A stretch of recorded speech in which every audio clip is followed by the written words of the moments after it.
விழுப்புரம் மாவட்டம் கோட்டக்குப்பத்தில் பாமக நகர்மன்ற உறுப்பினரை திமுக நிர்வாகிகள் உருட்டுக்கட்டையால் அடித்து விரட்டும் வீடியோ காட்சிகள் வெளியாகி பரபரப்பை ஏற்படுத்தியுள்ளது. திமுக மற்றும் பாமக நிர்வாகிகள் மோதலுக்கு தென்னை மரங்கள் காரணமாக அமைந்தது எப்படி? மோதலின் பின்னணி என்ன? விழுப்புரம் மாவட்டம் கோட்டக்குப்பம் நகராட்சி 8வது வார்டு நகர்மன்ற உறுப்பினராக இருப்பவர் சிவராமன். இவர் பாமக நகர செயலாளராக உள்ளார். இவரது வீட்டின் எதிரே உள்ள சாலையில் திமுக நகர பொருளாளர் தட்சிணாமூர்த்தி மற்றும் அவரது சகோதரர் மதியழகன் ஆகியோருக்கு சொந்தமான தென்னை மரங்கள் உள்ளன.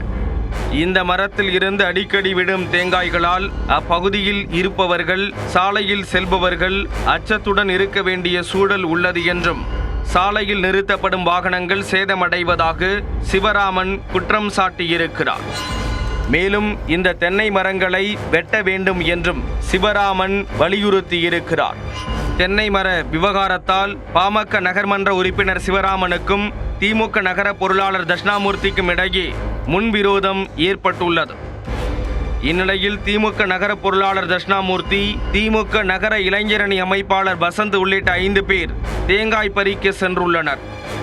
அப்போது அங்கே நின்று கொண்டிருந்த சிவராமனுக்கும் திமுகவினருக்கும் இடையே வாக்குவாதம் ஏற்பட்டு சண்டையாக மாறியது.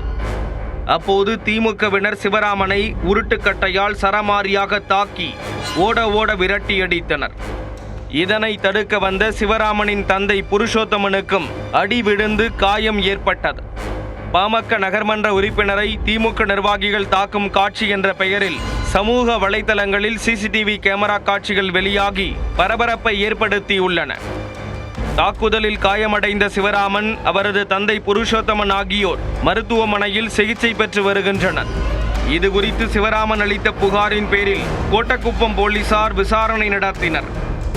அதைத் தொடர்ந்து திமுக நகர பொருளாளர் தட்சிணாமூர்த்தி, நகர இளைஞரணி அமைப்பாளர் வசந்த் மற்றும் திமுக நிர்வாகிகளான மதியழகன், விஷன், விஸ்வா ஆகியோர் மீது கொலை மிரட்டல் உள்ளிட்ட 5 பிரிவுகளில் வழக்கு பதிவு செய்துள்ளனர். பாமக நகர்மன்ற உறுப்பினரை திமுக நிர்வாகிகள் தாக்கிய சம்பவம் அப்பகுதியில் பரபரப்பை ஏற்படுத்தியுள்ளது.